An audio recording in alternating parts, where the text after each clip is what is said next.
کچھ بھی نہ ہو اس کو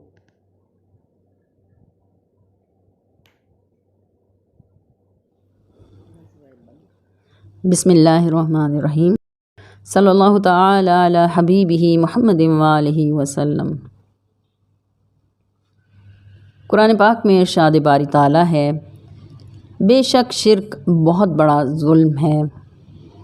رحمت دو عالم صلی اللہ علیہ وآلہ وسلم کا فرمان ہے، مجھے اپنی امت کے بارے میں کسی چیز کا اتنا زیادہ خوف نہیں جتنا کہ اس شرک کا ہے جسے ریاکاری کہتے ہیں۔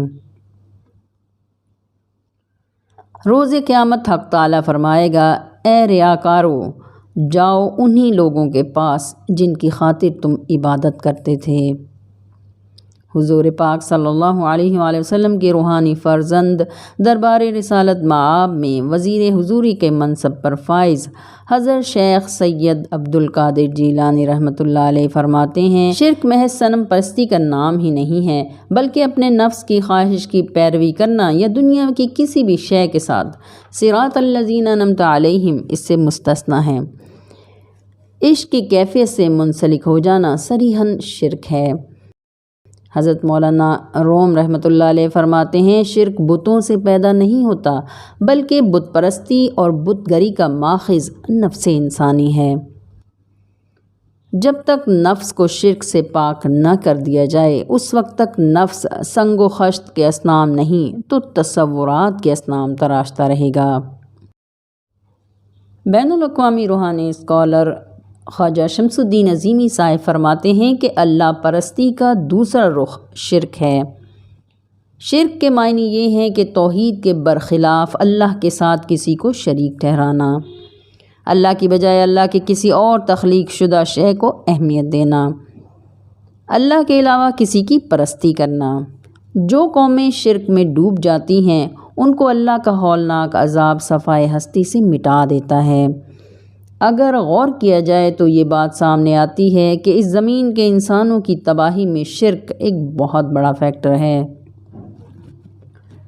یہ بات بھی قابل ذکر ہے کہ جب تک اللہ کے بنائے ہوئے نظام میں خلل واقع نہ ہو، اللہ کا قانون گناہوں کو، لغزشوں کو نظر انداز کرتا رہتا ہے، لیکن جب افراد کے غلط طرز عمل سے اللہ کے تخلیقی سسٹم میں اضطراب پیدا ہو جاتا ہے تو قاہرانہ نظام متحرک ہو جاتا ہے اور قوم دردناک عذاب میں گرفتار ہو جاتی ہے۔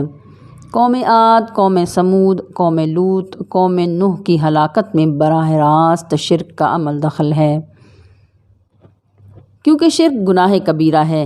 اللہ پرستی کے علاوہ تمام تر مظاہر پرستی، مثلاً اولاد پرستی، بت پرستی، آتش پرستی، ستارہ پرستی، سورج پرستی، چاند پرستی، بیوی پرستی اور دولت پرستی وغیرہ سب ایک ہی طرز فکر یا شرک کے ہی مختلف نام ہیں۔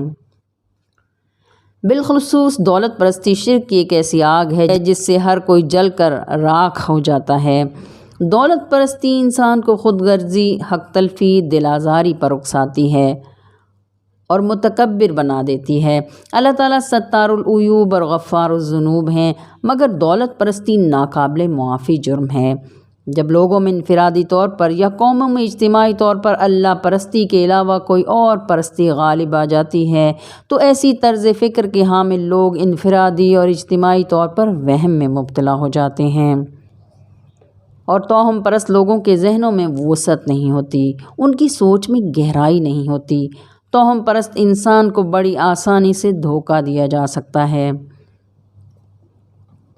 اللہ پرستی یا اللہ وحدہ لا شریک کا پختہ تصور ہر طرح کی توہم پرستی کو نہ صرف ختم کر دیتا ہے بلکہ جڑ سے اکھاڑ دیتا ہے اور ان کے ذہنوں سے خوف اور غم نکال دیتا ہے، کیونکہ آنے والے وقت کا خوف یعنی مستقبل کا خوف اور گزرے ہوئے وقت کا غم یعنی ماضی کا غم دونوں ایسے عمل ہیں جن کی آگے بھی بہت سی شاخیں ہیں، لیکن ان سب کی بنیاد شرک ہے۔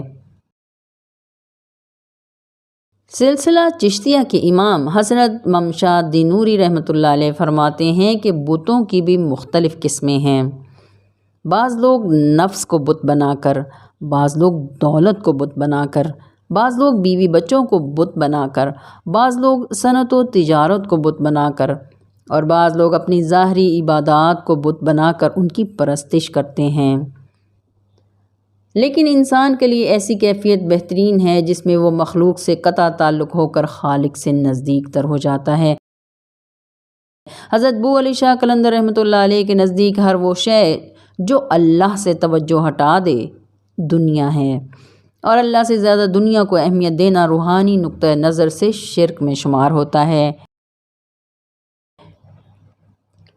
سلسلہ عظیمیہ کے امام ابدال حق حضور قلندر بابا اولیاء رحمۃ اللہ علیہ فرماتے ہیں، صرف یہ کافی نہیں کہ انسان اللہ کی راہ میں قدم اٹھائے اور کام پورا ہو جائے، وہاں یہ دیکھنا ضروری ہے کہ قدم صرف اللہ کے لیے اٹھایا گیا ہے یا اور بھی مصلحتیں شامل ہیں۔ اس میں جنت بھی ایک مصلحت ہے اور بہت سی نیکیاں بھی مصلحت ہیں۔ اللہ تعالیٰ اس وقت تک کسی کو بھی نہیں پہچانتا جب تک مقصد صرف اللہ کی ذات نہ ہو۔ یہ بات یاد رکھنی چاہیے کہ روحانیت میں اللہ کے ساتھ کوئی دوسرا مقصد، کوئی دوسری غایت شریک کرنا کفر ہے۔ حضرت محمد عبید اللہ درانی بابا رحمۃ اللہ علیہ فرماتے ہیں کہ سب سے بڑا شرک یہ ہے کہ اللہ کی عطا اور رحمت کو اپنی اہلیت یا حق سمجھا جائے،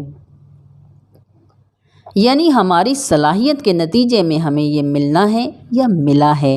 یہ ایسا ہی ہے جیسے دودھ میں مینگنی ڈال دیں تو دودھ کا ستیہ ناس ہو جاتا ہے۔ اس لیے کہا جاتا ہے کہ سب گناہ معاف ہیں سوائے شرک کے۔ ایک بات اور بھی یاد رکھنے کی ہے کہ شرک عقیدے کا نام ہے، عمل کا نام نہیں ہے۔